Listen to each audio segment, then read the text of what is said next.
శ్రీ గురు గణేష్ మేధా దక్షిణామూర్తి సహిత శ్రీ బాలా త్రిపురసుందరై నమః. సనాతనం ప్రేక్షకులకు శుభోదయం. శ్రీదేవి నవరాత్రులకు సంబంధించి ఉండేటువంటి సాధారణమైనటువంటి కొన్ని సందేహాలకి సమాధానాలను తెలియజేసేటువంటి ప్రయత్నం చేస్తాను. ఇక్కడ నవరాత్రుల విషయంలో అందరికీ ఉండేటువంటి ఒక ప్రధానమైనటువంటి సందేహం ఏంటంటే, కలశస్థాపన చెయ్యాలా, చేస్తే ఎన్ని రోజులు చేయాలి? కలశస్థాపన చేస్తే అది వ్రతంగా మనకు మారుతుంది. కలశస్థాపన చేసి అమ్మవారిని పూజించడం అనేది మంచి సంప్రదాయం. అయితే ఈ కలశస్థాపన చేద్దాం అనుకునేటువంటి వారు ఒక సంవత్సరం చేసి రెండో సంవత్సరం మానేసి మళ్ళీ కుదిరినటువంటి సంవత్సరం చేసి అలా కాకుండా ఆ జన్మాంతం మేము చక్కగా కలశస్థాపన చేసి అమ్మవారిని ఆరాధన చేయగలుగుతాం అనుకునేట్లయితేనే చేయండి. కాని పక్షంలో కలశం లేకుండా అమ్మవారి యొక్క ఫోటోని పెట్టుకొని కాంటే పసుపుతో గౌరమ్మని చేసుకొని ఆ గౌరమ్మకి పూజ చేసుకునేటువంటి ప్రయత్నం చేయొచ్చు. దీనివలన కూడా అంత ఫలితము ఉంటుంది. కలశం పెడితేనే అనేటువంటి నియమం ఏం లేదు. అలానే కలశస్థాపన అన్నప్పుడు చాలామంది ఏం చేస్తున్నారనంటే, ఇంట్లో ఉండేటువంటి ఒక రాగి చెంబో లేకపోతే వెనక వెండి చెంబో ఏదో అందుబాటులో ఉండేటువంటి దాన్ని పెట్టుకొని చక్కగా 4 మామిడాకులు అందులో పెట్టి దానిపైన ఒక కొబ్బరికాయ పెట్టేసి మేము కలశం పెట్టేశాం అని అనుకుంటున్నారు. దాని మీద ఒక రవికల బట్ట పెడుతున్నారు. ఇది భక్తిగా ఆలోచించినప్పుడు తప్పులేదు. కానీ శాస్త్రాన్ని అనుసరించి చూసినప్పుడు దీంట్లోకి చైతన్యాన్ని తీసుకురావాలంటే మంత్రపూతమైనటువంటి కొన్ని విధానాలు ప్రక్రియలు ఉన్నాయి. కనుక అట్లా కలశస్థాపన చేసి విధి విధానంగా మేము పూజిస్తాం అమ్మవారిని అనుకునేటువంటి వారు మాత్రం ఒక పురోహితుని ఏర్పాటు చేసుకొని ఒక బ్రాహ్మణి పెట్టుకొని బ్రాహ్మణ ముఖతః ఇటువంటి వ్రతాదులన్నీ కూడా చేసుకోవడం అనేది మాత్రం చాలా మంచి సబబైనటువంటి సప్రమాణమైనటువంటి నిర్ణయం అవుతుంది అని మాత్రం చెప్పుకోవాలి. మా దగ్గర అంత స్తోమత లేదండి. మీరు ఖచ్చితంగా హాయిగా ఒక ఫోటో పెట్టుకోండి, లేదా పసుపుతో గౌరవం చేసుకొని పూజించుకోండి.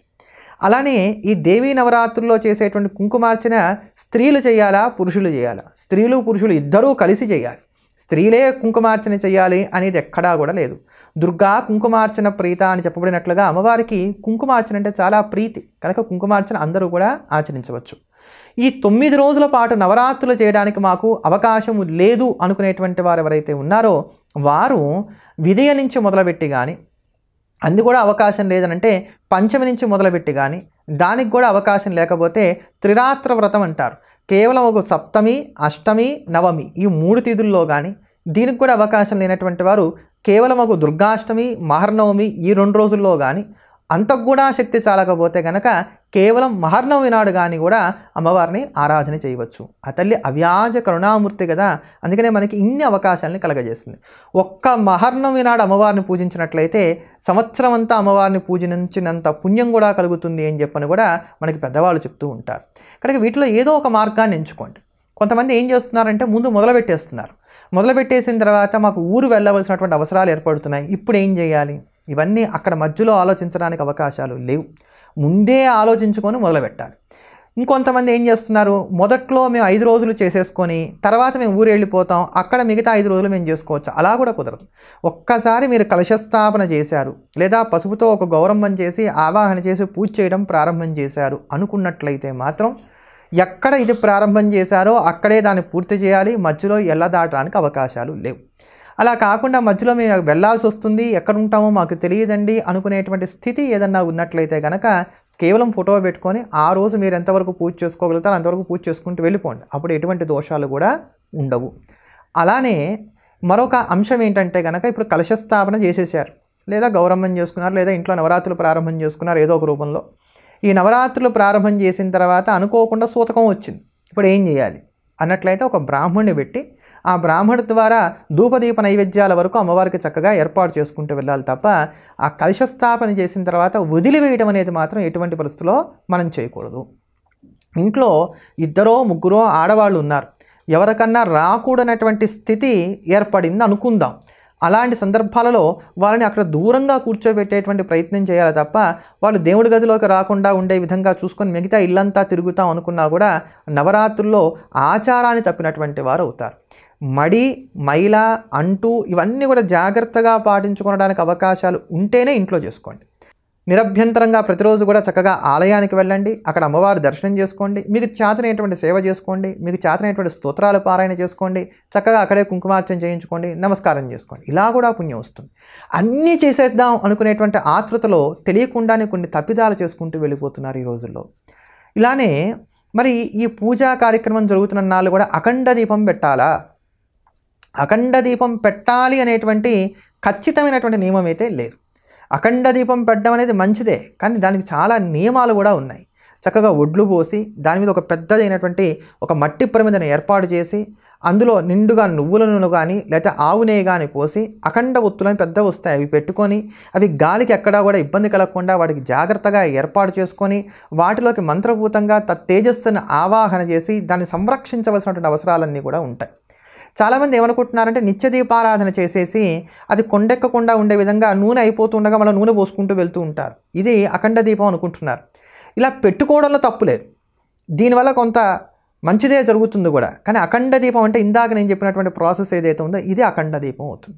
ఇలా అఖండ దీపం పెట్టుకుందాం అనుకుంటే మాత్రం ఇంట్లో ఆనవాయితీ ఉంటే పెట్టుకోండి, లేకపోతే మాత్రం అయినంతవరకు దీన్ని పెట్టకపోవడమే మంచిది. ఇందాక నేను చెప్పినట్టుగా ఇది మధ్యలో కొండెక్కకూడదు. ఇది మధ్యలో కొండెక్కిందా మనకి దోషం కలుగుతుంది, మళ్ళీ అది మనకే బాధగా ఉంటుంది. అయ్యో ఏమైనా వచ్చేస్తుందేమో, ఏమైనా ప్రమాదాలు ముంచుకు వస్తాయేమో, మళ్ళీ దానికోసం లంపడం.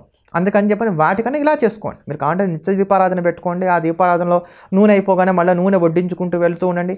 అది అఖండ దీపం అవదు కానివ్వండి, నిత్యం దీపం ఇంట్లో వెలుగుతూ ఉన్నటువంటి పుణ్యాన్ని అయితే మాత్రం చక్కగా కలగజేస్తుంది అని చెప్పని చెప్పుకోవచ్చు. అయితే అలా 24 గంటలు కూడా నూనె వడ్డిస్తూ ఉండాలంటే శుచిగా ఉన్నప్పుడు మాత్రమే దేవుడి దగ్గరికి వెళ్ళి అందులో నూనె పోసేటువంటి ప్రయత్నం చేయాలి. నేను మనసులో అనేసుకున్నాను రోజు కూడా అఖండ దీపం పెట్టేస్తానని ఇప్పుడు ఏం చేయాలి ఇట్లా అనకండి. అన్నీ కూడా ముందే తెలుసుకోండి, కులంకుషంగా తెలుసుకోండి. ఏది చేద్దామన్నా దాని తర్వాతనే ప్రారంభం చేసేటువంటి ప్రయత్నాలు చేయండి. అలానే ఇంట్లో ఉండేటువంటి భార్యాభర్తలు ముందుగా ఒకరితో ఒకరు సంప్రదించుకోండి. మనం ఇలా మొదలు పెడదామా, ఈ వ్రతం చేద్దామా, మనం చేయగలమా చేయలేమా ఆలోచించుకోండి. మీ ఇద్దరు ఆలోచించుకొని ఒక నిర్ణయం తీసుకున్న తర్వాత ఇంట్లో ఉండేటువంటి పెద్దవాళ్ళతో చెప్పండి. వాళ్ళు మనకి ఇంట్లో ఆనవాయితీ ఉంది చెయ్యండి అని వాళ్ళు ఆశీర్వదిస్తే చెయ్యండి. లేదు వాళ్ళు ఆశీర్వదించలేదు వద్దమ్మా అన్నారు ఆగిపోండి. అంతేగాని మా అత్తగారికి ఇష్టం లేదు నన్ను చేయనివ్వదు, లేదా మా ఇంట్లో ఉండే పెద్దవాళ్ళు ఎప్పుడు ఇలానే చెప్తారు అని చెప్పని ముండికి పడి మాత్రం చేసేటువంటి ప్రయత్నాలు చేయవద్దు. ఒకవేళ మీకు భక్తి అధికంగా ఉండి అమ్మవారిని పూజించదలుచుకున్నారు, ఇంట్లో అవకాశం లేదు, ఆలయానికి వెళ్ళి పూజించుకునేటువంటి ప్రయత్నం ఆనందంగా చేయవచ్చు. మరి నవరాత్రుల్లో ఉపవాసం ఉండాలా అంటే దీనికి 9 రోజులు ఉపవాసం ఉండటం, అయాచితం, నక్తం, ఏకభుక్తం అనేటువంటి మార్గాలు చెప్పారు. ఉత్తరాది వారు అధిక శాతంగా ఈ 9 రోజులు కూడా ఉపవాస నియమాన్ని ఖచ్చితంగా పాటిస్తారు. అంటే కేవలం పాలు పళ్ళ మీదనే 9 రోజులు కూడా ఉంటారు. మీకు శక్తి ఉండగలిగితే 9 రోజులు ఇలా పాలు పళ్ళ మీద ఉండవచ్చు. బీపీలు షుగర్లు ఇట్లాంటివన్నీ ఉండలేనటువంటి స్థితిలో ఉండి వేలాడిపోతూ నీరసంతో రెప్పలన్నీ వాడిపోతూ అంత భయంకరమైనటువంటి స్థితిలో ఉంటూ ఉపవసించమని చెప్పని అమ్మవారు అయితే చెప్పలేదు. అప్పుడు ఉపవాసం ఉండవలసిన అవసరం లేదు. అప్పుడు మీరు ఏం చేయవచ్చు, తేలిగ్గా ఉండేటువంటి పద్ధతి ఇంట్లో ఏమిటయ్యా అంటే కనుక నక్తం ఉండటం. ఇందులో పూజ ప్రధానం, నవరాత్రుల్లో అర్చనే ప్రధానం. ఈ అర్చన 3 విధాలుగా చేయమని చెప్పబడి ఉంది. అంటే ప్రాతకాలార్చన, మధ్యాహ్నార్చన, సాయంకాలార్చన. ప్రాతకాలార్చన కనుక ప్రాతకాలంలో చేయడం, మధ్యాహ్నార్చన మధ్యాహ్నం 12-1 గంటల లోపుగా ముగించుకోవడం, మళ్ళీ సాయంకాలార్చన కాస్త విస్తారంగా చేసుకోవడం, ఇలా చేయడం ఉత్తమ పద్ధతి. 3 సార్లు చేయడానికి అవకాశం లేనటువంటి వారు ఉదయము సాయంత్రము చేసుకోవచ్చు. ఇది కూడా అవకాశం లేనటువంటి వారు ఇవి నవరాత్రులు, రాత్రి ప్రాధాన్యత కలిగినటువంటివి కనుక ఈ సాయంత్రం దాటిన తర్వాత రాత్రి వేళ చేసేటువంటి పూజే ప్రధానం కనుక అదొక్కటి మాత్రమే నిర్వహించుకున్నా సరిపోతుంది. ఉదయం పూట కేవలం దీపారాధన చేస్తే సరిపోతుంది. ఇక్కడ రాత్రి పూజ చేయాలంటే ఉపవాసం ఉండాలి కదా, అందుకు ఇక్కడ ఉపవాసం అనేది అంగంగా చెప్పబడింది కానీ ఉపవాసమే ప్రధానం కాదు. అమ్మవారిని అర్చించడమే ఇక్కడ ప్రధానమైనటువంటి అంశం కనుక కేవలం నక్తాన్ని పెట్టుకోవచ్చు. నక్తం అంటే పగలంతా ఉపవాసం ఉండి రాత్రి పూజ చేసుకున్న తర్వాత అమ్మవారికి చక్కగా మహానైవేద్యం పెట్టుకొని దాని తర్వాత దాన్ని మనం ప్రసాదంగా స్వీకరించడం అనమాట. ఈ నక్తంగా పెట్టుకోవచ్చు. ఈ నక్తంగా పెట్టుకునేటువంటి సందర్భాలలో కూడా శరీరం సహకరించడం లేదు. అలా కూడా ఉదయం పూట నేను ఉండలేకపోతున్నాను, పాలు పళ్ళ మీద కూడా నేను ఉండలేకపోతున్నాను, దీనికి ఇంకా ఏమైనా మార్గం ఉందా అంటే ఉంది. చక్కగా హవిష్యాన్నాన్ని భుజించి ఉండవచ్చు. ఈ హవిస్ అంటే ఏమిటి అన్నప్పుడు బియ్యము పెసరపప్పు ఈ రెండింటిని కూడా తీసుకోవాలి. దీంట్లో పెసరపప్పు 2 ఉండాలి బియ్యం కన్నా అనేటువంటి ఒక మాట కూడా ఉంది. అంటే ఇంచుమించు పులగంలాగానే దాంట్లో కాస్త హెచ్చుగా మనం ఏం చేయాలంటే కనుక జీలకర్ర వేసుకోవాలి. వేసుకొని బాండిలో వేసి కాస్త వేయించండి, కొద్దిగా దూరగా, అంటే ఒక రకమైనటువంటి సువాసన వస్తుంది, వచ్చేంతవరకు వేయించి ఆపేసేయండి. దీన్ని బాగా ఎత్తెసరు పెట్టి అంటే బాగా నీళ్లు ఎక్కువగా పోసి గుజ్జుగా మెతుకులాగా కాకుండా మెత్తగా అయిపోయే విధంగా వండుకొని అప్పటికప్పుడు చేసినటువంటి రోటి పచ్చడి ఏదైతే ఉంటుందో దాన్ని నంచుకొని తినవచ్చు. ఇలా తిన్న తర్వాత మీకు మరీ వేడి చేస్తుందనేటువంటి ఆలోచనలు ఏమైనా ఉంటే మజ్జిగ కూడా తాగవచ్చు.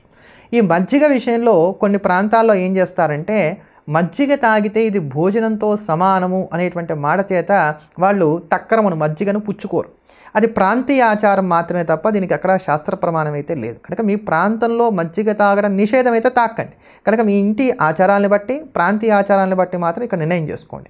కనుక శరీరాన్ని రక్షించుకుంటూ అమ్మవారిని పూజించాలి. ఇవి దీనికి ఉండేటువంటి సాధారణమైనటువంటి నియమాలు. అలానే మరి ఈ నవరాత్రులలో రోజుకి ఒక రూపంలో అమ్మవారిని పూజించాలా, అసలు అమ్మవారిని ఏ రూపంలో పూజించాలి, ఇది మరొక సందేహం మనకు కలుగుతుంది. రోజు అమ్మవారిని ఒక్కొక్క రూపంలో పూజించాలి అనేటువంటి నియమం అయితే ఏమీ లేదు. రోజుకొక రూపంలో అమ్మవారిని పూజించుకోవడం మాకు ఇష్టం అండి, పూజించుకోవడంలో తప్పు లేదు. అనంతమైనటువంటి రూపాలు అమ్మవారివే కనుక ఆ అనంతమైనటువంటి స్వరూపాల్లో ఏదో ఒక రూపంలో ప్రతిరోజు కూడా అమ్మవారిని పూజించుకుంటూ వెళ్తాం. దీనివల్ల నష్టమైతే లేదు, అలా భావించి పూజించుకోనవచ్చు. లేదు మీకు అన్నపూర్ణాదేవి ఇష్టం, 9 రోజులు అన్నపూర్ణనే పూజించండి. మీకు లలితాదేవి ఇష్టం, రోజు అమ్మవారికే పూజ చేసుకోండి. లక్ష్మి ఇష్టం, రోజు లక్ష్మికే. సరస్వతి ఇష్టం, రోజు సరస్వతికే. ఇలా ఏ దేవీ స్వరూపం ఇష్టమైతే ప్రతిరోజు కూడా ఆ దేవతని ఆరాధన చేయవచ్చు. ఎలా ఆరాధన చేసినా మహాకాళి, మహాలక్ష్మి, మహాసరస్వతి ప్రధానమైనటువంటి ఈ ముగ్గురమ్మల యొక్క అనుగ్రహం కూడా కలుగుతుంది. మొదటి 3 రోజుల పూజ వలన కాళికాదేవి యొక్క అనుగ్రహం చేత ధర్మ సమృద్ధి, మధ్యలో చేసేటువంటి 3 రోజుల పూజ వలన లక్ష్మీదేవి యొక్క అనుగ్రహం చేత కోరికలు నెరవేరడం, ధన సమృద్ధి, చివరిలో చేసేటువంటి 3 రోజుల పూజ వలన మోక్షము కలుగుతాయని చెప్పని ఒక సంప్రదాయం. కనుక ఎలా చేసినా కూడా ఈ ధర్మ అర్థ కామ్య మోక్షములు అనబడేటువంటి చతుర్విధ పురుషార్థాలను కూడా మనం సొంతం చేసుకోగలుగుతాం. కనుక ఆ గుళ్ళో ఈ అలంకారం చేశారు, ఈ గుళ్ళో ఈ అలంకారం చేశారు, నాకు ఈ రోజున ఏ అలంకారంలో అమ్మవారిని పూజ చేయాలో తెలియక కన్ఫ్యూజన్గా ఉంది అని కంగారు పడాల్సిన అవసరం లేదు. మీకు ఏ రూపంలో తోస్తే ఆ రూపంలో చక్కగా అమ్మవారిని ఆరాధన చేయవచ్చు. మరి రోజు అమ్మవారికి ఒక నైవేద్యం, కొత్త నైవేద్యం పెడుతూ ఉండాలా, రోజు ఒక తీపిని నైవేద్యం పెట్టాలా అంటే మీ శక్తి మేరకు నిర్ణయం తీసుకోండి. మీకు అవకాశం ఉంది, రోజుకు ఒక పులిహార కూడా పెట్టచ్చు. 9 రకాల పులిహార నైవేద్యం పెట్టచ్చు రోజు కూడా చెప్పిన. చింతపండు పులిహార, నిమ్మకాయ పులిహార, నువ్వుల పులిహార, మామిడికాయ పులిహార, రకరకాలుగా పెట్టుకోవచ్చు. మీకు శక్తి లేదు, నమస్కారం చేయండి, తప్పు లేదు. గుడాన్న ప్రీత మానస, లలితా సహస్రనామంలో మన అమ్మవారిని చక్కగా స్తోత్రం చేస్తున్నాం కదా, ఆ తల్లికి గుడాన్నము అంటే బెల్ల పరమాన్నం ప్రీతి. కనుక ఆ బెల్ల పరవానాన్ని ప్రతిరోజు కూడా నైవేద్యంగా సమర్పించినా కూడా సరిపోతుంది. మీకు అవకాశం ఉంది, రోజు పూర్ణాలని ఒకరోజు మైసూరు పాకు, ఒకరోజు ఇంకొకటి రకరకాలైనటువంటి నైవేద్యాలు పెట్టినా, స్వీట్లు పెట్టినా తప్పైతే లేదు. కానీ సేమియా పాయసాన్ని మాత్రం నైవేద్యంగా పెట్టకండి. సేమియా పాయసం మడికి పనికిరాదు. అది రకరకాలైనటువంటి చోట్ల నీటితో తడపబడి ఎండబెట్టబడి మన దగ్గరకు వస్తుంది కనుక ఇది మడికి పనికిరాదు. కనుక సేమియా పాయసం మినహా మిగతావన్నీ కూడా మనం నైవేద్యం పెట్టవచ్చు. అసలు ఇవి ఏవీ చేయడానికి కూడా మాకు శక్తి లేకుండా ఉన్నామండి, కేవలం పళ్ళు నైవేద్యం పెట్టచ్చు. ఈ పళ్ళలో కూడా నల్లటి ద్రాక్ష, గింజ కలిగినటువంటి ఎండు ద్రాక్ష కొంచెం విశేషమైనవిగా చెప్తారు. మరి అలానే అమ్మవారిని ఏ పూలతో పూజించాలి, ఇక్కడ కల్హారోత్పల మల్లిక, మరువకై, ఇట్లా అనేక రకాలైనటువంటి పూలను చెప్పారు. తామర పూలు కావచ్చు, లేకపోతే ఎర్రగా ఉండేటువంటి పూలు ఏవైనా కూడా అమ్మవారి యొక్క పూజకు చాలా విశేషమైనటువంటివి. అలానే సువాసన వచ్చేటువంటి జాజులు, మల్లెలు, సంపెంగలు ఇవి కూడా అమ్మవారికి చాలా ప్రీతిపాత్రమైనటువంటివి. గన్నేరు పూలలో సదాశివుడు ఉంటాడని ప్రతీతి కనుక ఎర్రటి గన్నేరు పూలు అంటే కూడా అమ్మవారికి చాలా ప్రీతి. అలానే పత్రాల్లో చూసుకున్నట్లయితే కనుక మారేడు దళాలు అంటే అమ్మవారికి చాలా ఇష్టం. మరువము, దవనము ఇట్లాంటి సుగంధం కలిగినటువంటి పత్రాలతో పూజిస్తూనే విశేషంగా మారేడు దళాలతో పూజించాలి. దేవీ భాగవతంలో అసలు ఏం చెప్తారంటే ఎర్ర చందనంలో అద్దినటువంటి లేతమైనటువంటి మారేడు దళాలతో అమ్మవారిని పూజిస్తే మహదైశ్వర్యం కలుగుతుంది అని చెప్పారు. కనుక ఎర్రచందనం వాడలేకపోయినా కనీసం లేతమైనటువంటి మారేడు దళాలతో చక్కగా అమ్మవారిని అర్చించడం అనేది మనకి శుభాన్ని కలుగజేస్తుంది. అచ్చిద్రై కోమలై శుభై అని చెప్పబడినట్లుగా చినుగులు లేనటువంటివి, బిరుసుగా లేనటువంటివి, కోమలమైనటువంటి మారేడు దళాలతోటి అమ్మవారిని పూజించాలి. మరి అమ్మవారికి రోజుకో అష్టోత్తరంతో పూజ చేయాలా అంటే అవసరం కూడా లేదు. రోజుకు అష్టోత్తరంతో పూజ చేస్తే తప్పు కూడా లేదు. కానీ అన్ని రకాలైనటువంటి దేవతా స్వరూపాలని కూడా సమన్వయపరుస్తూ సమస్తమైనటువంటి మంత్రాత్మకమైనటువంటి లలితా సహస్రనామ స్తోత్రాన్ని పారాయణ చేసినట్లయితే సరిపోతుంది. మీకు ఇంకా ఓపిక ఎక్కువగా ఉంది, ఏకోత్తర వృద్ధిగా కూడా ఈ లలితా సహస్రనామ స్తోత్రాన్ని పారాయణ చేసుకోవచ్చు.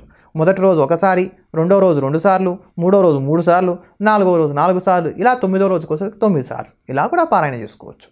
దీంట్లో ఎటువంటి తప్పు లేదు.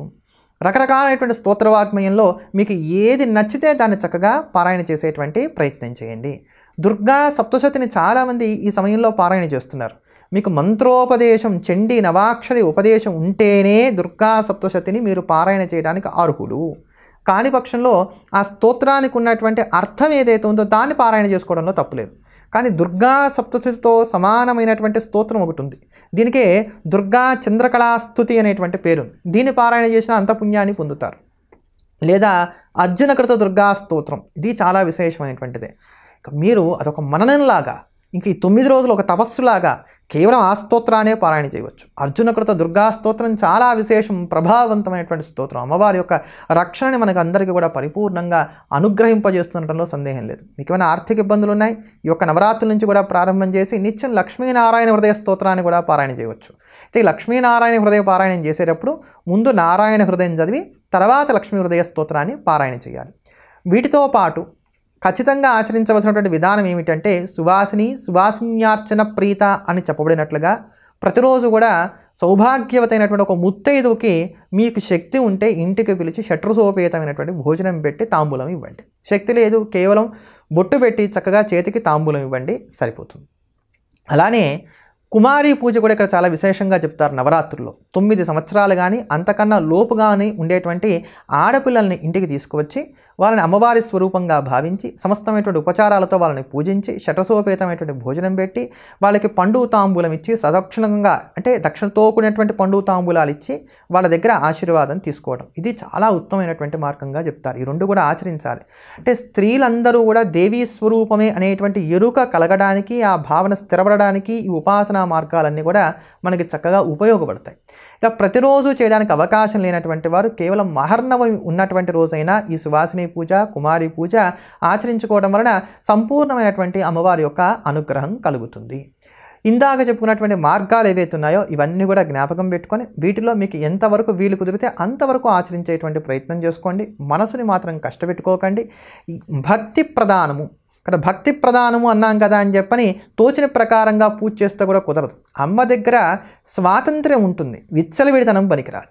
విచ్చలవిడితనం ఉంటే ఎంత అమ్మైనా ఎంత భక్తున్నా దండన అనేటువంటిది తప్పదు. ఇక్కడ భక్తి అనేటువంటి దాన్ని తడికిలాగా అడ్డం పెట్టుకొని కొంతమంది రకరకాలైనటువంటి విన్యాసాలు చేస్తున్నారు. ఆడంబరాలకి పోకండి. నాది ఒక సిన్సియర్ రిక్వెస్ట్ ఏంటంటే, మీరు చేసుకునేటువంటి పూజ మీకు అమ్మవారికి మాత్రమే సంబంధించింది కనుక మీరు చక్కగా ఆనందంగా అమ్మవారికి పూజ చేసుకోండి, సరిపోతుంది.